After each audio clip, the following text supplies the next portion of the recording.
Okay, Margaret, take it away. Okay, great. And actually, once I start sharing and I'm in presenter mode, I won't see hands up. I won't see what's going on. Let me make sure we have sound with this. Share sound. Video clip.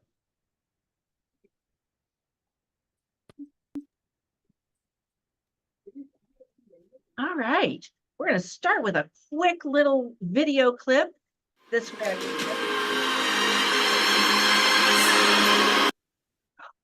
Nope, that didn't work. 65% of today's students will be employed in jobs that don't exist yet. We may not know what these jobs. Okay, if I click anything else, like to see if there's any questions or comments look like, but we do know the skills these future leaders and innovators will need to embody. That's where we come in.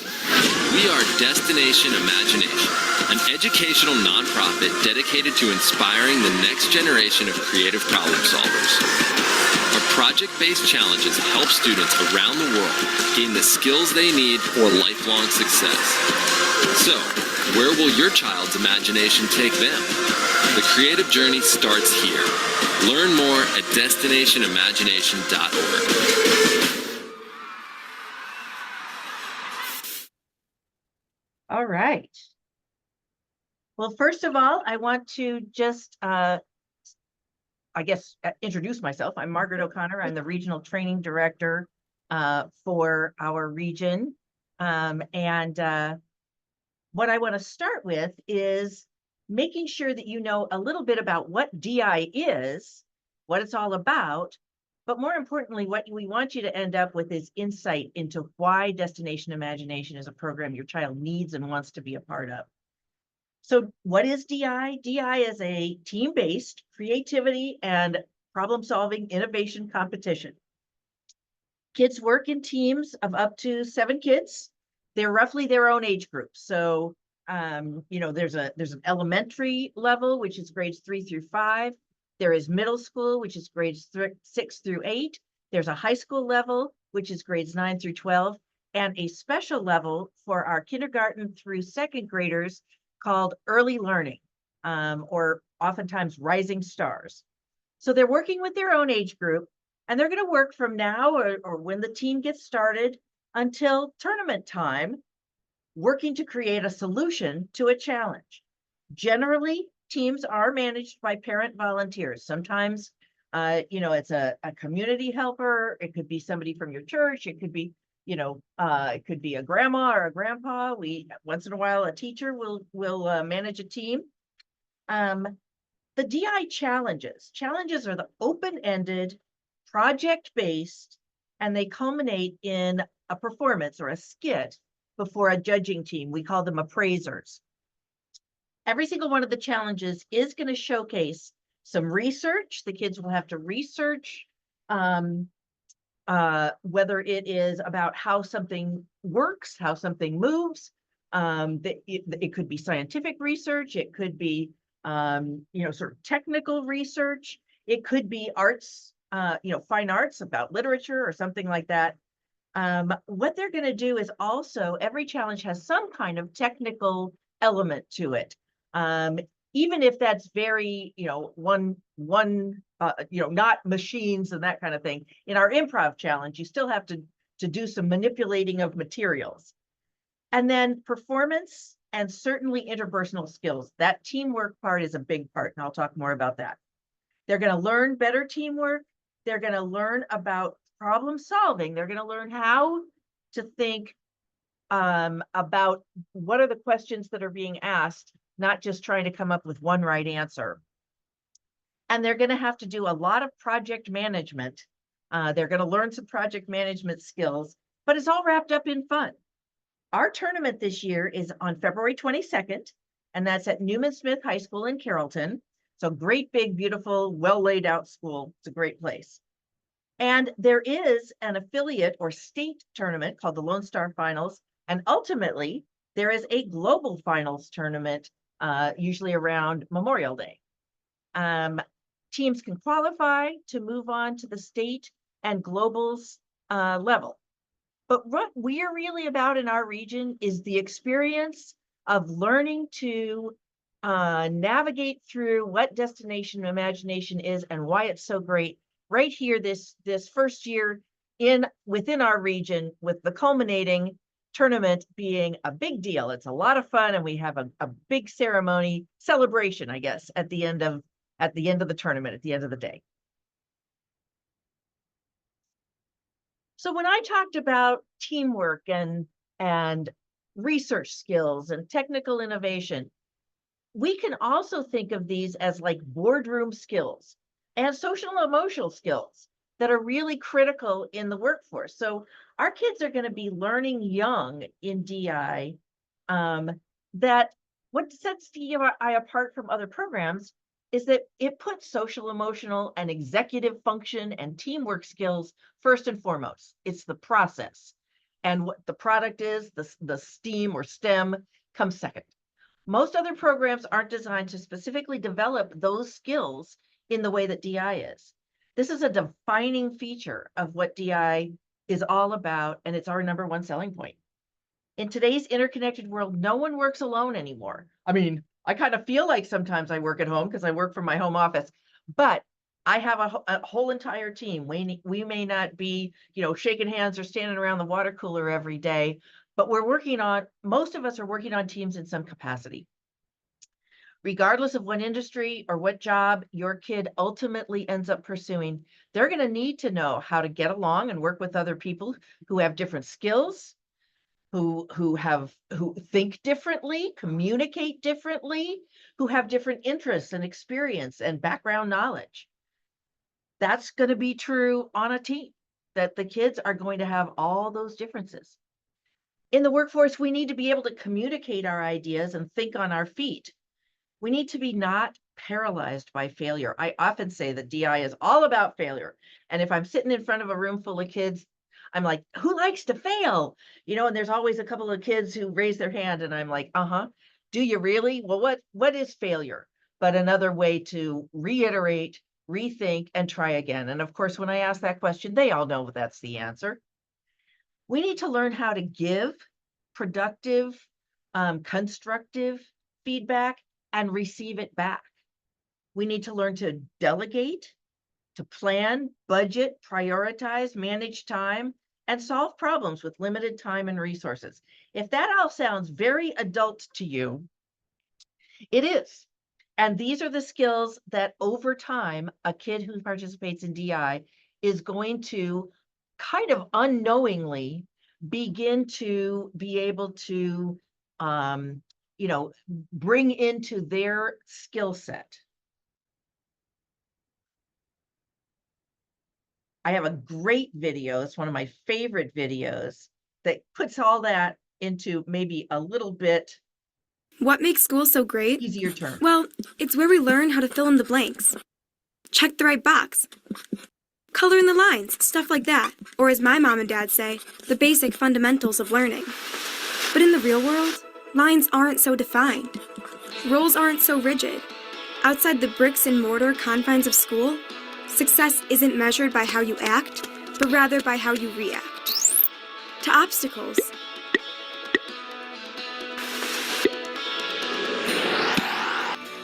To challenges. To opportunities. In the real world, infinite possibilities await those with an understanding of the creative process.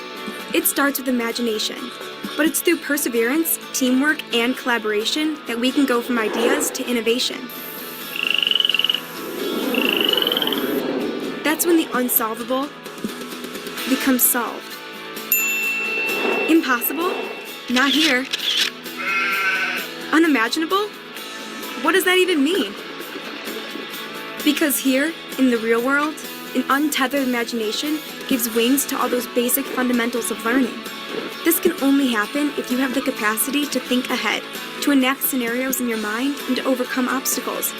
Then, and only then, will you be ready for jobs that have not even been invented yet. Yes, I know that lines will change, that the world is unpredictable and life will be a challenge. I know this, but I also know I will be ready.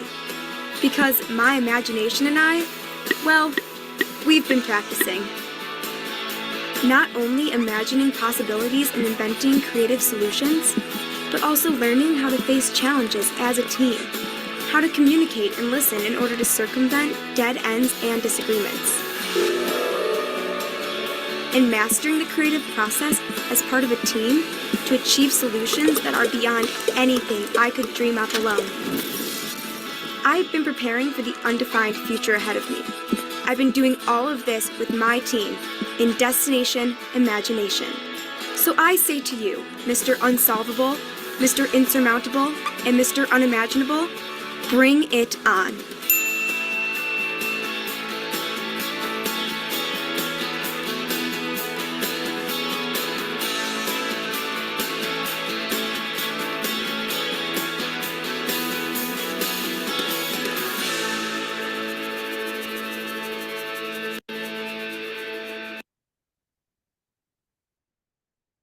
So let's talk about the range of what DI offers. And you'll see that no matter what a kid is into, DI has something for them. Generally, a team is going to choose one of the challenges. We're going to see a little bit about what those are this year. If they end up doing the scientific challenge, then they're not doing the engineering challenge that year. Although they might then decide to switch to engineering the next year, the following year. Who picks what challenge the team's going to do? They do. Parents sometimes want to sign their kid up for a tech team or a fine arts team, but that's not really how DI works. The teams are created first, and then as a team, the students are going to pick which challenge best highlights their interests first, and certainly their skills, or what they want to really take a challenge at. And it's very important to know that the challenges are very open-ended. That there's a little of everything in all of the challenges, maybe with the exception of improv. It has less of the technical and but still plenty of research and so forth. There are some fine arts elements in the tech challenges and some technical elements in the fine arts or scientific challenges. What changes is how many points that's worth. In the tech challenge, there's lots of points for technical innovation, technical skill, what was achieved, and definitive things like how many balls got into the pit.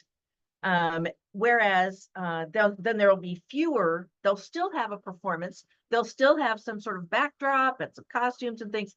So there are still those other artistic points, and vice versa. In a fine arts challenge, they'll be researching literature, or they'll be working on improv skills, or they're working on theatrical skills, or they're doing some sort of delving into maybe creating a new science out of scientific principles, something totally new and creative. And there will be some lower points for some technical element. Now, remember I told you about the kindergarten through second grade? They don't actually get to pick a challenge, because there is one challenge which is called the Early Learning Challenge, and it is appropriate for the age group, and it kind of simplifies some of that scoring and some of those elements. So that's a good thing.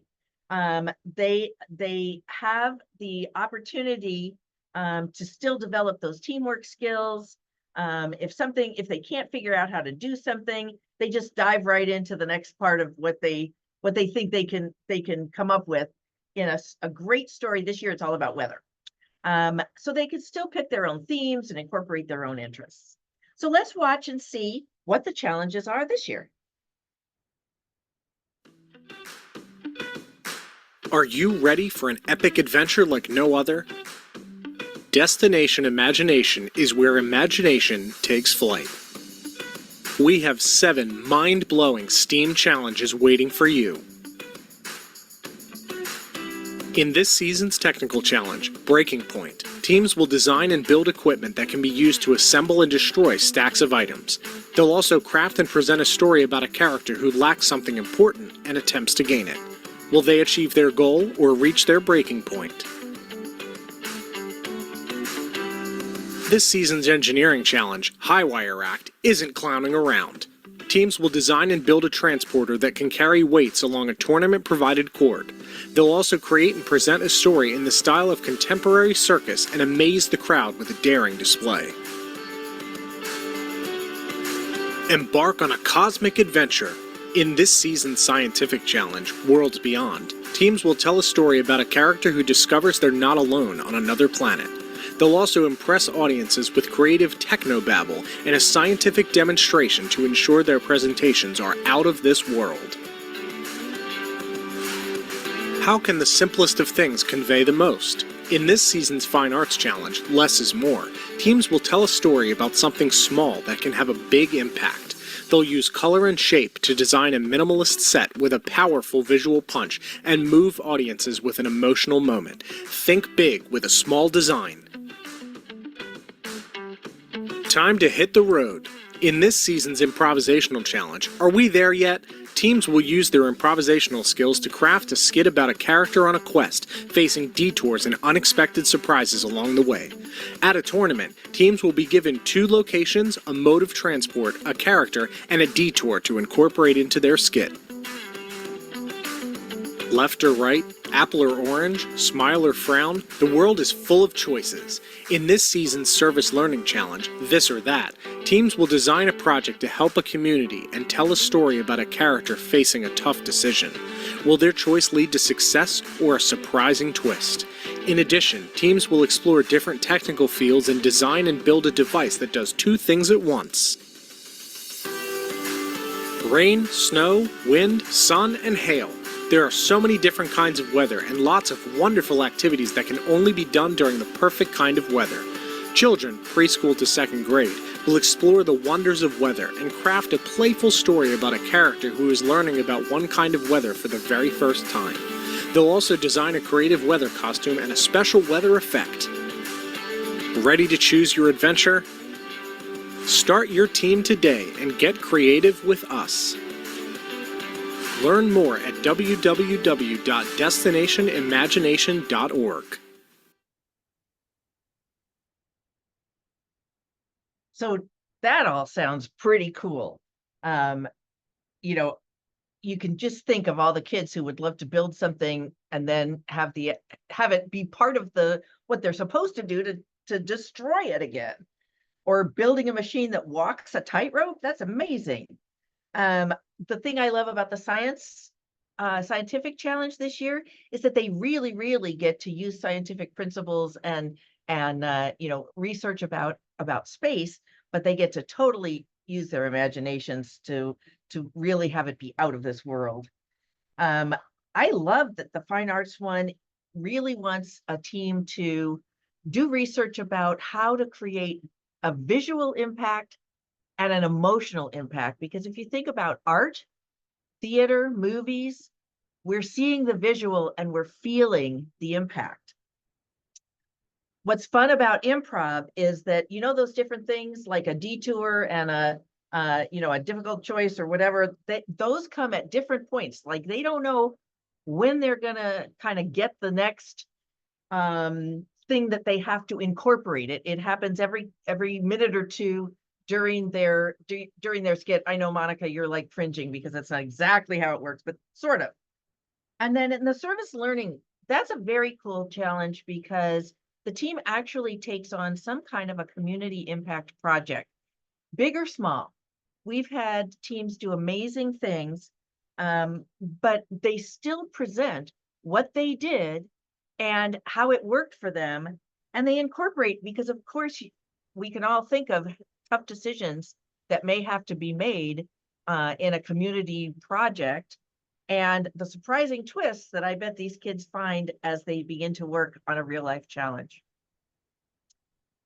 This next slide is all about what I tell kids is the absolute best part about Destination Imagination is that no adult can tell them what to do. And they're all like, woohoo, that sounds great to me. Except that is also, of course, the very hardest part about DI.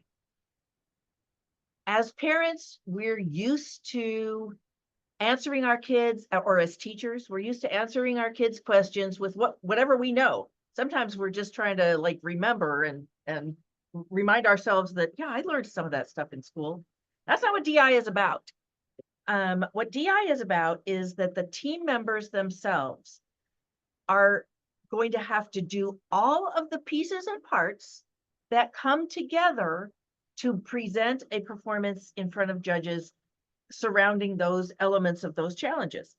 So they are solely responsible for all the aspects of a solution, from choosing the challenge, generating the ideas, an idea that comes from mom or a grandpa or even a friend at school can't really be used because it wasn't part of the team that came up with that idea.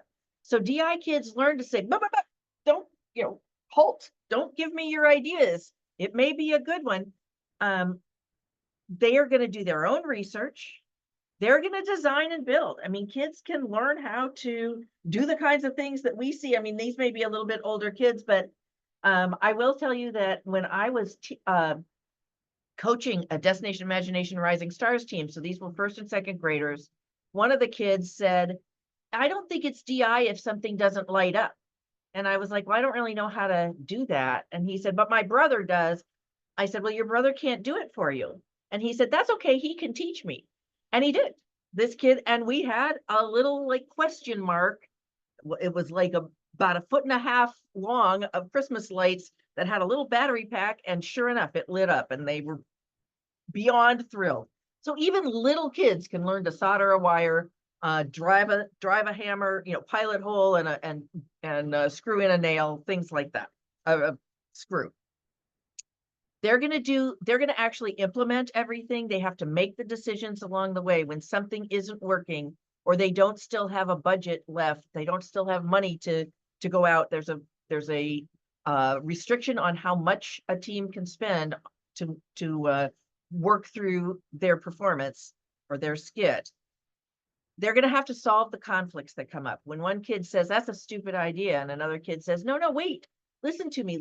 Think about it. Let's work it through, and they're going to have to manage their project timeline. Now, obviously, some of these things are going to take some teaching them the skill, helping them understand how to look at a calendar of 5 months and figure out how much time we have. Having a plastic bag that has the team's money in it. You start out with $100 and you make it work. How to find materials that are not, so we have something we call dumpster de-iving, which is actually just looking around, maybe finding great big cardboard boxes when somebody's gotten a new TV or a refrigerator, and those are great for props and things. So we can help the kids with skills that they have identified that they need. It might be teaching a kid to sew. And if you're not willing to have them use your really good sewing machine, then maybe they're going to have to figure out another way. What else could they do to put two pieces of fabric together? Well, they could duct tape, they could staple it, if nothing else. So, and certainly helping them understand project management and to understand what the words in the challenge themselves are all about. So it truly is all about no outside assistance from anybody who is not part of the team, unless they are generically teaching a specific skill. So the focus is really on the process, not just the product. Like, we're not looking for the coolest, third grade program where moms get to help, make the props and the hairdryer under the campfire with the red and yellow ribbons. That's not what it's about. It's not about being, adult perfect and beautiful. It's about exploring these concepts in a very hands-on environment over a space of time that teachers probably wish they had the luxury of being able to spend the amount of time that a DI team can spend together, failing and retrying and being ultimately so incredibly proud and empowered by what they have done as a team, making their decisions, making their creations, and owning their results. It really does motivate teams to reach, for better, because at our tournament, it is not one team competing against one other team, like, at a soccer game or something like that. It really is the team, how they did against a set of criteria that they had to incorporate. And yes, they're ranked, not at the Rising Stars level, but at all of the competitive levels from elementary on up to high school. They are ranked, but there's always going to be things that one team was better at or another team was better at in that ranking. And it really does encourage rooting for each other and other teams. So a successful team never loses because they always learn. So when I talked about that whole failure thing, DI kids don't quit. They're not paralyzed by failure. And they know that it's critical to success, in any industry. Seeing failure as a critical part of the creative process is really important to future success, no matter what field they end up pursuing. Really, DI is often a multi-year process. There are hard skills to learn. It really sometimes takes more than one season to have a team. It's kind of like you get to the end of your first season, you're like, now I get it. And many parents have told us that DI's no interference policy actually changed their parenting. It definitely did for me. They've thanked us for giving them the permission to let my child fail. And some of our most important lessons in life are taught not from being rescued, but from working through something that didn't work out for us. So let's hear from a team about some of those kinds of issues.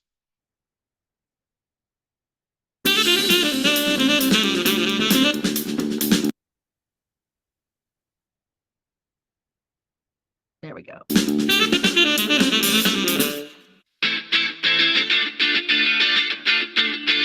There are so many awesome things packed into DI that it can be tough to describe.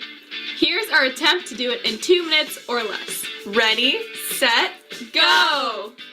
DI is a super fun educational experience where kids can develop skills that will empower them to do anything they can imagine in life. In DI, students work with a close-knit team for several months to solve one of 7 published challenges. These challenges are project-based and often have a STEAM emphasis. For example, design and build an amusement park attraction that uses 3 physics principles, and write and perform an 8-minute skit where the attraction operates in an unlikely location. To solve a challenge, kids combine problem solving and creativity and apply many skills such as research, engineering, writing, acting, project management, budgeting, and more. There are infinite solutions to a DI challenge, allowing teams to explore their individual passions and interests. An important part of DI is that there is no interference. This means that everything in the team solution is conceived and created by only the team members. Adults can help them understand the challenge and teach skills the team wants to learn, but the team must fully own their challenge solution. In the first phase of the season, teams will brainstorm and plan their solution. In the next phase, teams turn their plans into a reality as they build their amazing and original creations. In the final phase, teams will spend time rehearsing their performance. At the regional tournament celebration, teams perform their 8-minute challenge solution in front of an audience and appraisers. At the tournament, teams also participate in something called Instant Challenge. Here, they're given a short challenge that they've never seen before. For example, build a tower in 4 minutes or less that is as tall as possible using limited materials. Every team is given the same instant challenge, which is solved in a closed room. The top teams at the regional tournament advance to the state level, and the top teams at the state tournament advance to global finals. This is our attempt to describe DI in 2 minutes, and now we're out of time!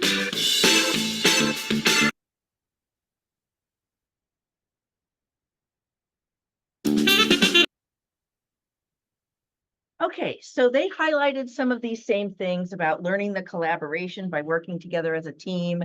You saw how really awesome those 6th or 7th grade girls were in presenting, putting together a video that talked about what their team had gone through. So certainly kids learn communication and confidence to be able to stand in front of a group and speak and do that instant challenge thing with people watching them, try new things, and overcoming setbacks.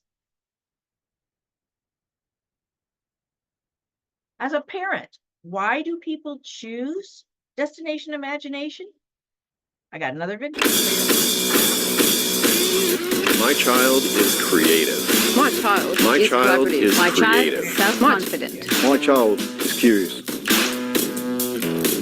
My child is a risk taker.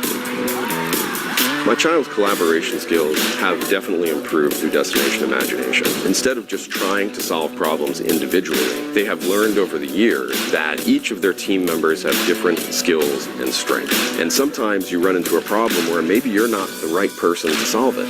Destination Imagination was of great success to the self-confidence of my son. He didn't speak in public places before, and now he does. He is very confident when he speaks to adults, to peers, and in any location that he is. When we go out into the workforce, there are times when we have to be conservative, and there are times when being conservative is the worst thing you can do. And understanding that spectrum is so important, which is why I love that these kids are practicing this at an early age. Because there was zero contribution from the parents, the kids had to initiate, implement, do everything themselves, and they've done an extremely amazing job doing it. Confidence is a big part of this program. If you're not confident in yourself, you're not going to put yourself out there in the world. The world needs risk takers that have confidence in themselves. Confidence comes from experimenting, trying, and doing. And all three of those things are things that our kids get to practice every day, every week through Destination Imagination. Destination Imagination fosters so many interpersonal skills. It opens up the perspective of children. It allows them to be exposed to cultures around the world. It enables them to develop these character traits that will lead them towards the future. Help your child become a lifelong learner. Prepare your child to change the world. Provide your child with the Destination Imagination experience.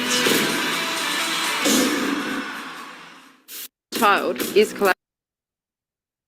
Okay, so the major benefit to taking on being a team manager, because let's cut to the chase here. For kids to be involved in this program, we have to have team managers, right? What are the benefits to you going ahead and stepping up? We really actually recommend that most teams have co-team managers so that it's not all on one person's back. But as you know, and you have another set of hands there, another somebody else to keep you out away from getting too caught up and interfering by accident. You know, really all the magic happens in the team manager's garage or around the kitchen table. You get to watch as the team manager, all of that learning, all of that growing right before your eyes. And the other parents are going to see a pretty set piece at the tournament maybe, but you're going to know what the effort was, the struggle, the collaboration, the tears, the glitter, and mostly the growth that went into that set piece, you know? And being a team manager maybe is like a little bit like watching your child learn to walk. You know, you get to see firsthand all the times your child fell and stood up and fell and stood up, and you didn't say, "Oh, give up," you know, "Stop trying to walk." You went like, "Oopsie, okay, let's try that again," right? You watch their efforts as they try again and again. And when they finally walk, you are so darn proud because you know what it took to get there. Someone else may just see a wobbly baby taking a few steps, but you are like, you know, remember that? You were overcome. It was like the most exciting thing in the world. Certain other, you know, those milestone things. I have a puppy at the moment. If we could just finally get to that potty training thing. As a team manager, you're going to get to do these various things. First of all, you get to set the schedule, or you get to at least coordinate, you know, it's going to work best for you. You will be amazed at what kids this age can do. You don't have to be a teacher. You don't have to know how to drill holes, or, you know, you just need to find somebody who will teach them. One of the things I want to say is that find yourself incorporating DI principles into your daily parenting. That is really true. my youngest child was where I first got involved with DI, and my older two, who were 6 years older, they were in middle school at the time, and I stopped just answering their questions or you know, just I started saying, well, gee, what do you think is the reason that happens? Or how could you find out more about that? And actually this was before you let kids like get on the internet. So they had to do a lot. My boys would be like, stop DIing me.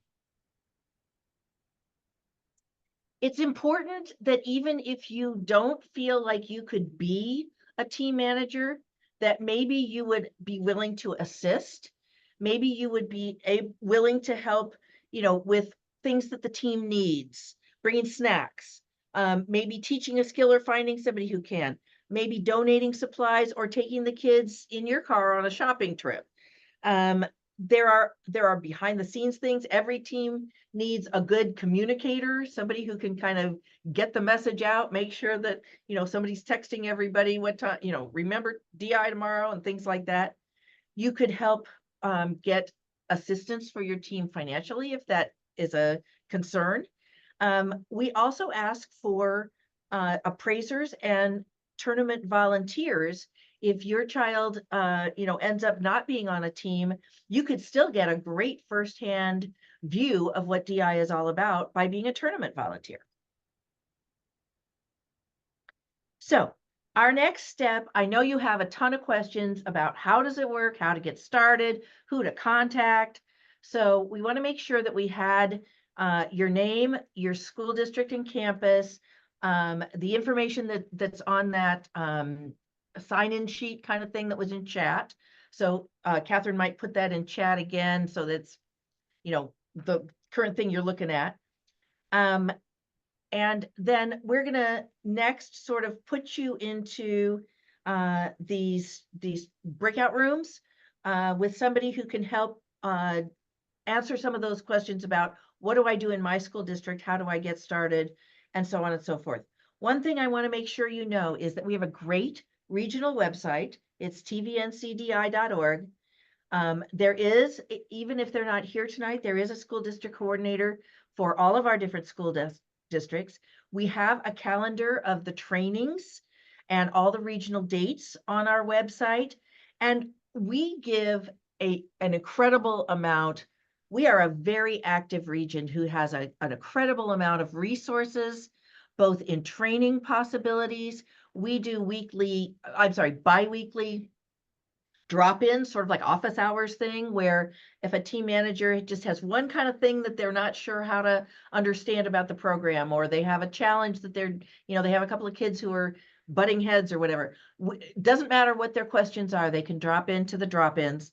The organization, Destination Imagination, provides fantastic online training. So you can spend, a 30-minute segment, some of them are less, some of them are, more like an hour, and get an in-depth kind of on demand as you are getting to that stage. There are also great written resources like sort of a cookbook. It's called the roadmap to help a team manager with actual activities and sort of lesson plans and project management tools and creative problem solving tools. There is a plethora of assistance to help you take on that role of a team manager every step of the way. So with that, I think let me just amen to what Margaret just said about the support. That there's a ton of training that both online and we do in person. We have these like office hours. We have a newsletter that we send out every week. So it's, and then there's the materials that you will download from DI Inc., DI headquarters, that has, the specifics of the challenge and how to do, what's the rules of the road, which is, what is interference. They'll define a bunch of stuff like that, things that are allowed at a tournament. The roadmap is excellent. It takes you through like kind of every meeting. These are kind of the things that, so I don't want to minimize the amount of support, because I know, you're like, this looks really cool. how do I fit into this? I just don't want to be like thrown out and figure this out on your own. It's like not, and we're, we check our email 24/7. 25/8 probably is. So there's we're always available for help. And as as are your district coordinators. So we have several district coordinators on here tonight. And so what we're going to do is stop recording.